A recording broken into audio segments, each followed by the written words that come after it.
First, I want to do a little bit of a disclaimer. I am not dropping Dragon Ball The Breakers. Alright, just because this one video in particular is different doesn't mean I'm dropping my main two thing. Alright? I'm just doing this purely as an act of passion, just because I really like New Vegas, and it's something I really wanted to do. So don't flip out. Don't be all like, "Oh, he's dropping breakers. Oh, the game's dead, confirmed." Like, no, I'm not doing that. Don't worry. This is just something I wanted to do. That being said, let's go on. All right. First, we have to do our special. Now we start with strength. Strength says that it affects your melee, your unarmed, your inventory weight, your damage, and your weapon effectiveness. It's a little bit vague. Now, it says it affects your unarmed, but that's actually not true. It has nothing to do with the unarmed skill at all, in any way, shape, or form. It does influence how much you can carry, and it also dictates how efficient you can be with weapons in the sense that all weapons have a strength requirement. If you don't meet the strength requirement, then if it's a gun, for example, your aim will be a lot more wobbly, and if it's a melee weapon, for example, it'll swing slower. So you want your strength to match whatever weaponry you're going to be using. It says that it does damage, but that's also, again, not true. The only things that strength affects damage-wise is melee damage, and I really need to stress this. Melee damage, specifically. Only. It claims unarmed, and naturally you would think, oh, if I'm like Hercules' bigger cousin over here, then that means that I can punch people way harder, right? No. No, that is sadly a lie. Unarmed damage and melee damage are two completely different things. Strength only affects melee weapon damage, and has no effect on unarmed. Unarmed is affected by the endurance special, but it doesn't even boost the damage. That's just dictating how much skill you get at the beginning, depending on what stat you have. That being said, I would say strength is still pretty important. Realistically, you want it to be around 5-ish. Most of the best weapons in the game only have like a requirement of 4 or 5 or 6 anyway. Now, you want to be one of those guys who runs around with a Gatling laser, minigun, or what have you, sure, bump it up. But here's a little tip for you. If you increase it to 8, and you have the Old World Blues DLC, once you've finished it, you have the option to get a perk called Reinforced Spine, which will increase your strength by 2. It is technically temporary, so you can't get perks that require 9 or 10, which, to be honest, I don't even know if there are any. But it's effectively the same as increasing your strength by an extra 2. That being said, however, if you're really smart, you would increase your strength just to 7. So that way, you can have 1 for the implant in the New Vegas clinic, and the other 2 with Reinforced Spine, to have a maxed out strength, whilst only sacrificing 2 at the beginning of the game. Alright, now we move on to Perception. Perception says that it affects the explosive skill, lockpick skill, energy weapon skill, your accuracy, and your compass range. I will say, similar to strength, Perception also lies a little bit. It does indeed boost your explosive, lockpick, and energy weapon skill, and it does indeed dictate how far you can see enemy threats, or I think friendly threats as well. Well, they wouldn't be threats, but you know what I mean. On your little radar thing, where you'll see the red blip for enemies. You're more likely to see it quicker if they're further away, if your perception's high, for example. It says it affects accuracy, but that's actually a lie. It has absolutely nothing to do with accuracy at all, in any way, shape, or form. Not even VATS accuracy, like I originally thought. I thought, oh, it means VATS naturally, but nope, it has no effect on that either. Now, for me personally, Perception can actually be a little bit of a dump stat, as in, you can take all the points and just reduce it straight to 1, and then use whatever else you want with it. The only true downside with Perception by doing that is that you lose access to some really excellent perks, such as better criticals. There is a decent bit of good perks that require a Perception of 6, and I think there's a couple that require 7. I think there's even one that requires 8, but I don't remember if it was good or not. Probably not. Anyway, that being said, there are a lot of perception checks in the game. There's a lot of times where you can notice that characters are hiding information, or you know something's wrong with them and you can call it out, that almost universally is around the 6 range. So if you're going for like a super strong character and you don't care about role-playing or whatever, I'd recommend either increasing this to 6, or just leaving it at 5 and bumping it up to 6 at the New Vegas Clinic. Alright, now we got Endurance. Endurance says it affects your unarmed, health, resistance, and survival. Unlike the previous 2 special stats, this one actually does not lie. It's just a little bit vague on what it actually means by resistance. Anyway, it does indeed affect the unarmed and survival skills, naturally, and increases how much health you have and how much health you get upon level up. Resistance is a little bit of a vague term. What it means by that is that it affects how much radiation resistance you have, as well as the more hidden, hard to figure out poison resistance. Now, poison resistance is useful. It is. But it's also incredibly ignorable, especially if you have Old World Blues. See, in Old World Blues, you can get the perk, which is Heartless, and while you have the Heartless perk, you can't be poisoned at all. You're completely immune. So, if you're betting Endurance just for that, which I don't know why you would, prepare to be disappointed, I suppose. That being said, Endurance is still pretty handy. You can use it naturally just simply for more health, but the real strength of Endurance comes from the New Vegas Clinic.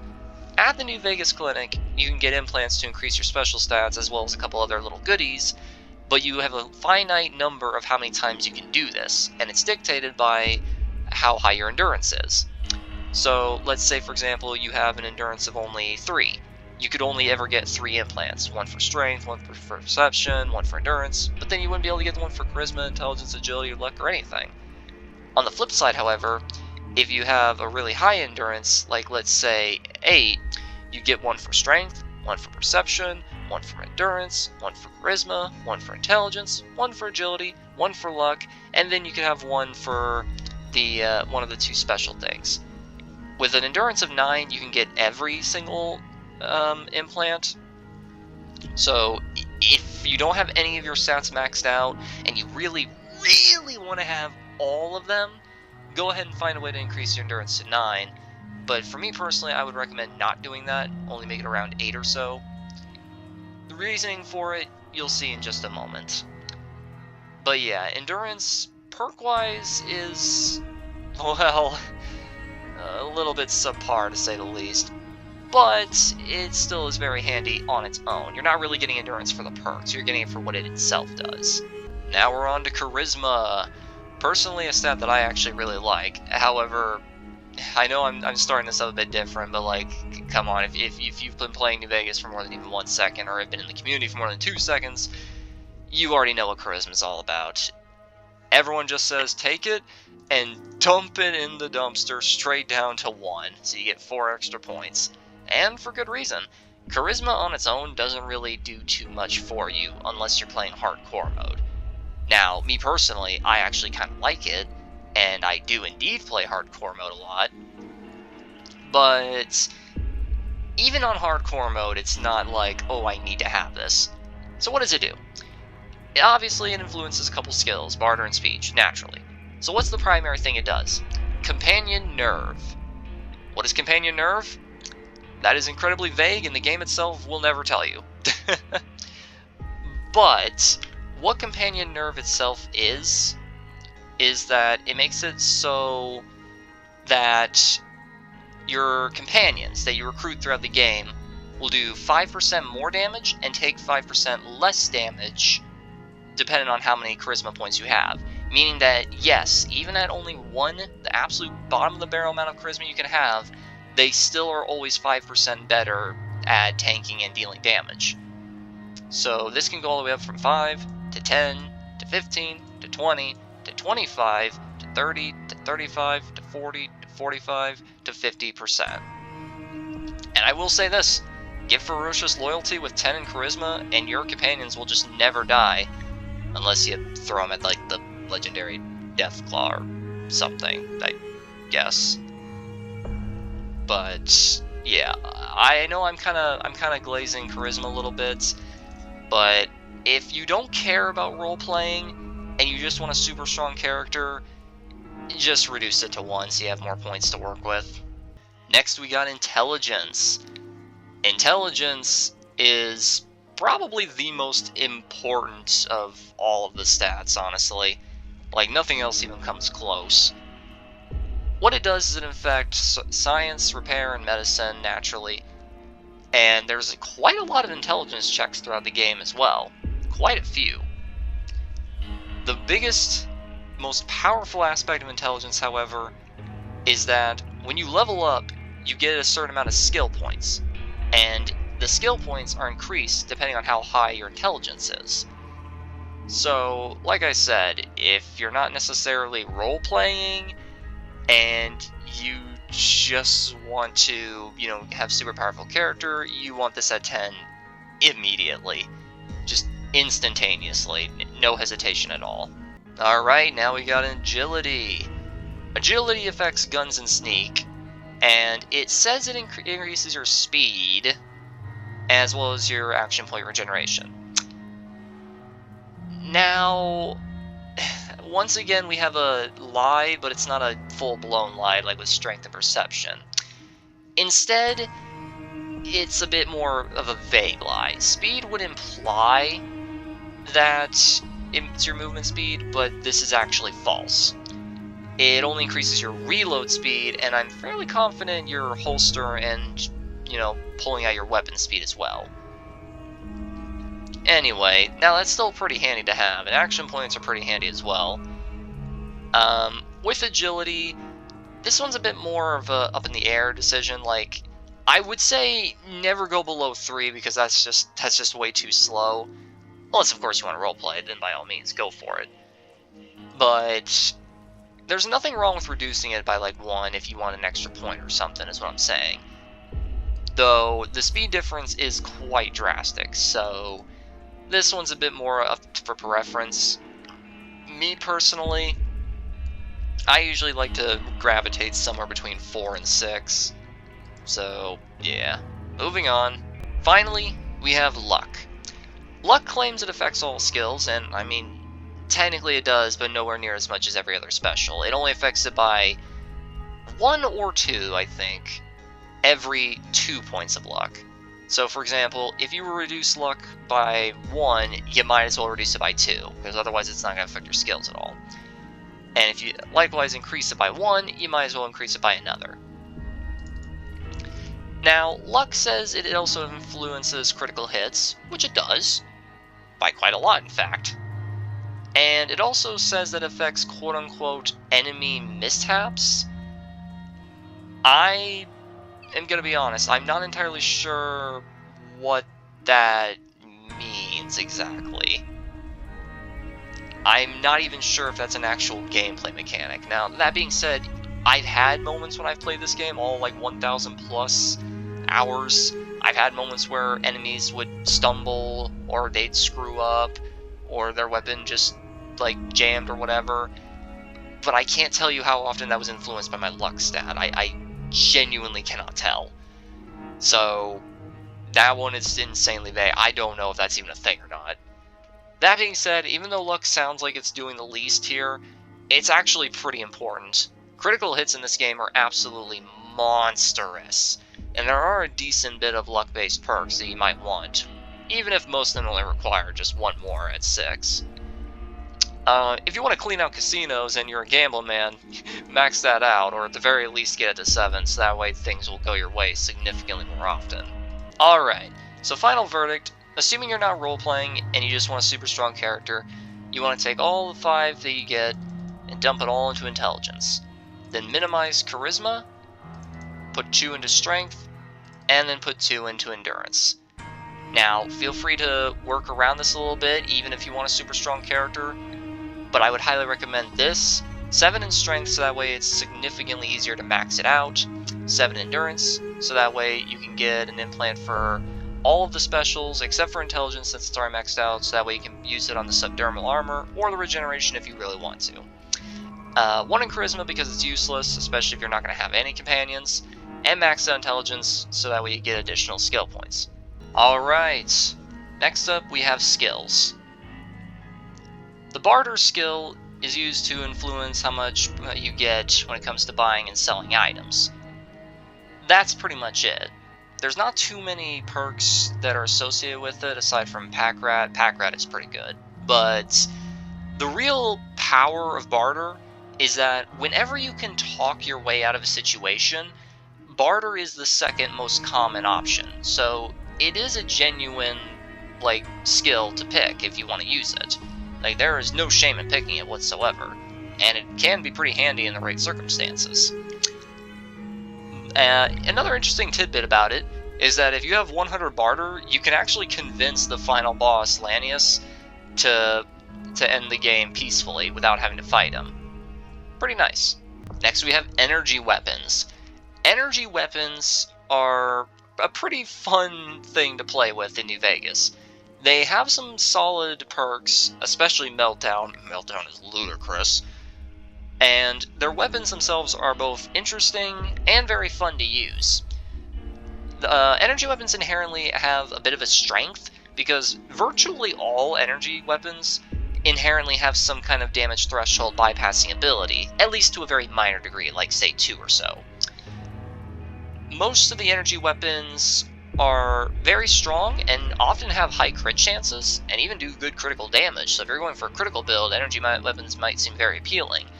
The only real downside of energy weapons is that their ammo is a little bit more difficult to come across. There's not too many vendors in the game that are full-blown dedicated solely to energy weapons, especially depending on your choices throughout the game. And there's not too many rare instances in the wild where you can find them either, aside from major spawn locations like Retcon's headquarters. That being said, it's still a very solid option, so I would suggest that you at least consider it.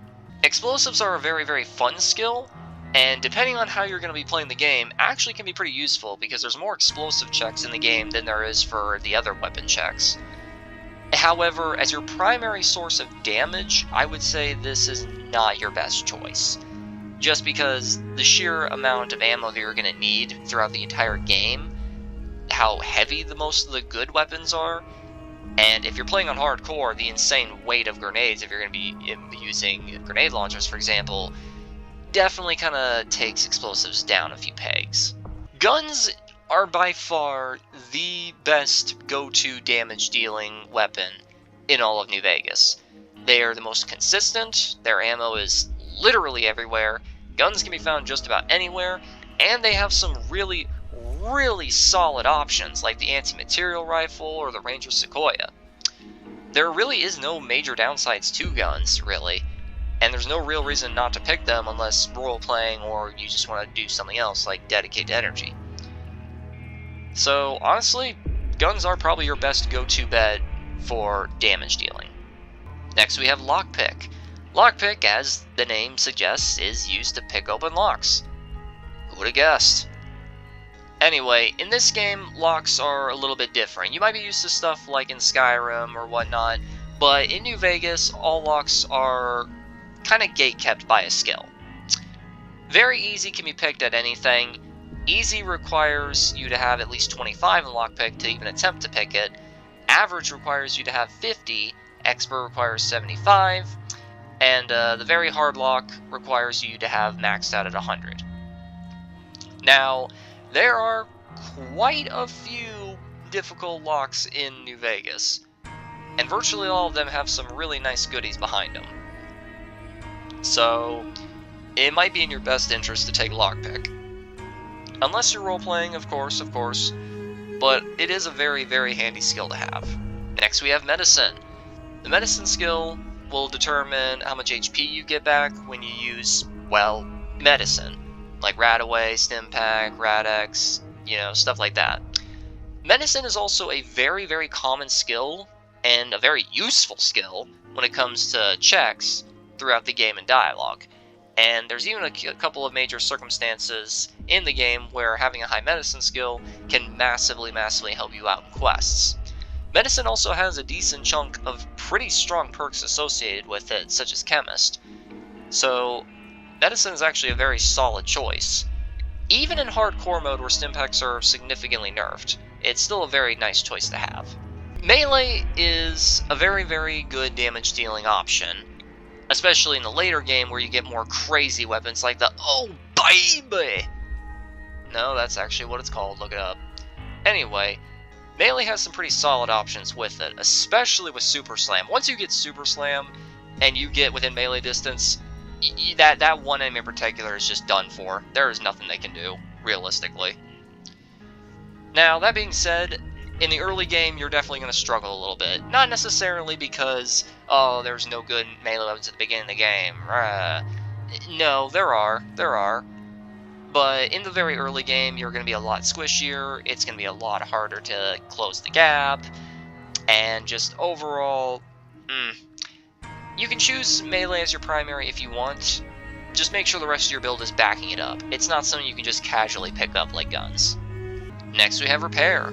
Repair is very, very, very handy. Not only does it appear very frequently in checks, and is just overall very handy to use when it comes to repairing your gear, but it also is required that you have an insanely high repair, I believe it's 90, in order to have one of the best perks in the game, Jury Rigging. Once you get Jury Rigging, you literally never have to worry about anything breaking ever again. For the most part. So, Repair is insanely handy to have.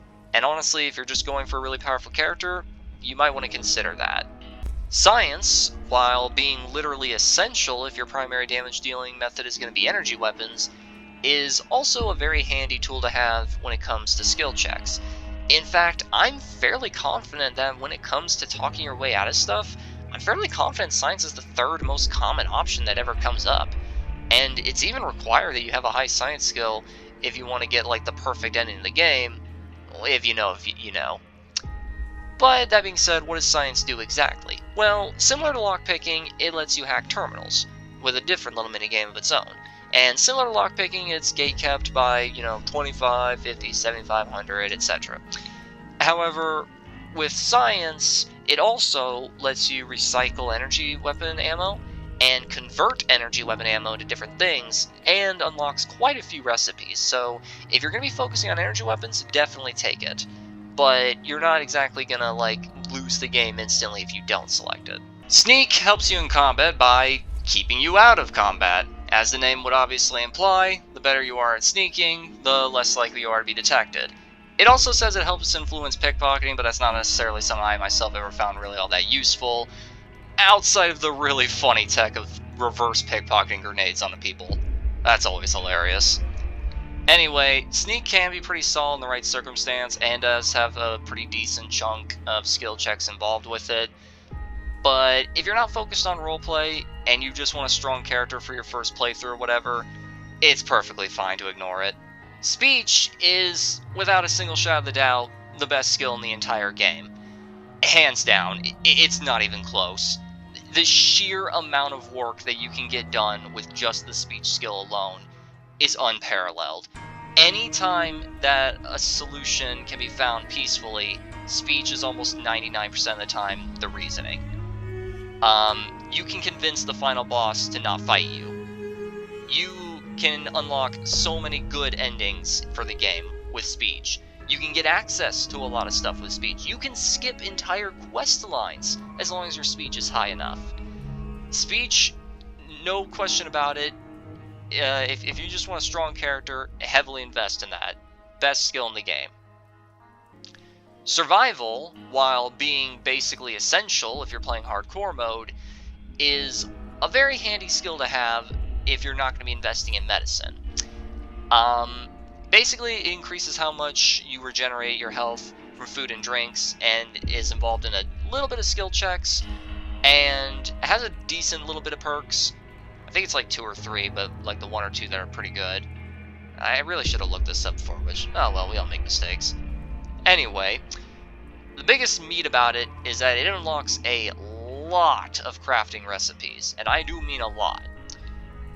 Overall, bottom line, if you're going to be playing in normal mode, medicine is better, but if you're going to be playing in hardcore mode, this is almost essential, because it also improves how much food and H2O you get when you eat or drink. Unarmed is very similar to melee. The primary difference? Instead of hitting people with weapons, you're punching them. Yeah. Alright, realistically, Unarmed has real weapons associated with it, such as the Displacer Glove, its variant Pushy, the insanely strong Ballistica glove, and so on and so on. Anywho, Unarmed is very similar to Melee in terms of perks. In fact, there's quite a few perks that require you have one or the other, even though they affect both, which is a very strange design choice. Anyway, everything I said for Melee applies for Unarmed. If you're role-playing, go for it. It can be your primary damage dealer, though unlike Melee, you don't need to have a high strength since that's unaffected, so maybe your whole build doesn't have to be revolving around it like it does with Melee. Finally, we move on to the traits, and chances are you already have all the DLC, so we're going to include all the Old World Blues DLC traits as well. First, we have Built to Destroy. Very simple. 3% higher crit chance, and this is base, similar to your luck, but it makes it so all your equipment decays a little bit faster. Honestly, pretty strong. If you're going to be investing in luck, this is actually a very, very solid trait to consider. Though the downside does sound bad, it can be completely counteracted by just having the companion Raoul by your side all the time. Claustrophobia is very interesting. While you're outside, all your special is increased by 1, but while you're inside, all your special is decreased by 1. A little underwhelming. It's alright. It's okay. Maybe I should make a tier list about this someday. I don't know. Anyway, if you're not role-playing, you can skip it. Early Bird is a bit similar to Claustrophobia in the sense that all it really does is increase your special under the right circumstance and decrease it otherwise. From 6 AM to 12 PM, you get +2 to all special, but from 6 PM to 6 AM, you have -1.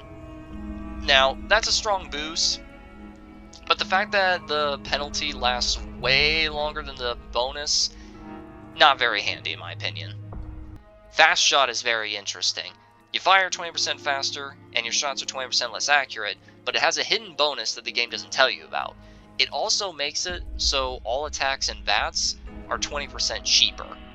Very, very interesting trait to have, and is definitely worth consideration. Four Eyes is, well, similar to a couple of specials, just straight up lies to you.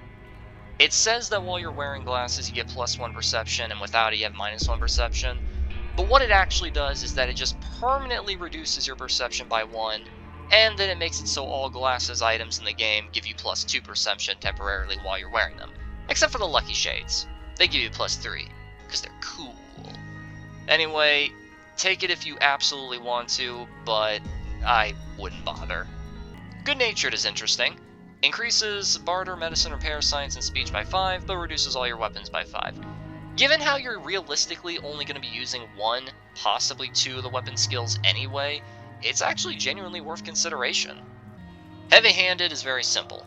You do 20% more damage, but you do a lot less critical damage. I think it was around 60 to 80% less critical damage. That being said, criticals will still do, more damage. And if you're more invested in, say, the Chainsaw or the Thermic Lance, which has an insanely low critical damage anyway, this can just be a straight upgrade. In fact, even if you're heavily focused on getting critical hits and are melee focused, this will usually 9 times out of 10 outperform not having it in terms of DPS. So, honestly, go for it if you're going for melee. Hoarder's goofy. You can carry more, but reduced attributes when you're not carrying a lot. Trash, move on. Hot-Blooded is cool, but a little too hard to activate. When your health's below 50%, you do more damage, but reduces your agility and perception. Perception during combat, irrelevant. Agility, on the other hand, that makes you reload slower. Counterintuitive, next. Kamikaze increases your action points, but reduces your threshold. Do I even need to say anything about this? Skip. Finally, we get something worth consideration. Logan's Loophole. What it does is makes it so you cannot become addicted to chems, and all chems, and keep in mind there's quite a few things in the game that are listed as chems even though they aren't, will last twice as long. The downside is that once you reach level 30, you stop leveling up entirely. Now this can be somewhat counteracted by just replacing your traits in Old World Blues with the auto dock, but if you're speedrunning, or you're pretty confident you're not even going to reach that anyway, this is just a straight upgrade, so might as well. Loose Cannon. Throw faster but less range. It's bad. Skilled. You get +5 to all your skills, but reduces your experience gain from 10%. Honestly, very powerful. Very, very powerful, and I would honestly encourage you to take it. There's a very neat tech you can do with this. That's when you take the skilled trait immediately, and then later in the game, when you're about ready to leave the starting area, and it says, before you leave, rebuild your character if you want to, click Rebuild Character, and select the skilled trait again. Doing so will give you a +10 to all your skills instead of +5, whilst keeping the penalty the exact same, giving you a massive head start in the game. Small Frame is a very handy tool to have. Increases your agility permanently by 1, but it makes it so all your limbs are significantly easier to get crippled by. Now, if you're not playing hardcore mode, I would honestly suggest you should always get this. If you are playing hardcore mode, maybe consider not getting it, because in hardcore, Stimpaks can't heal limbs. Trigger Discipline is basically the inverse of Fast Shot. You fire slower but are more accurate. It's fine if you want to go for a sniper build or whatever. However, it does have a hidden downside, which is the complete opposite of the hidden upside of Fast Shot. That being that all attacks in VATS, whilst being more accurate, are also 20% more expensive, so you're not going to get as many shots off. Wild Wasteland is the absolute best trait in the entire game, hands down. You must take this by any means. In all seriousness, well, there's nothing serious about this. Wild Wasteland just adds a whole bunch of very wacky, silly, and fun Easter eggs to the game. And if you have the extra trait slot, the only reason to not take it is if you're heavily invested in energy weapons and want that one special Gauss rifle from the mercenary camp, which you can't get if you have this, because if you have Wild Wasteland equipped, then instead you'll just get a bunch of aliens with the alien blaster instead, which might actually be better. Alright, and that'll be it. Ultimately, I would say, when it comes to building your character in New Vegas, just do what you want. Honestly, this game is a role-playing game. It is way more fun to come up with your own character, with their own strengths and their own weaknesses and all that fun stuff, and just going along with it. Ultimately, the best build is whatever you think it is.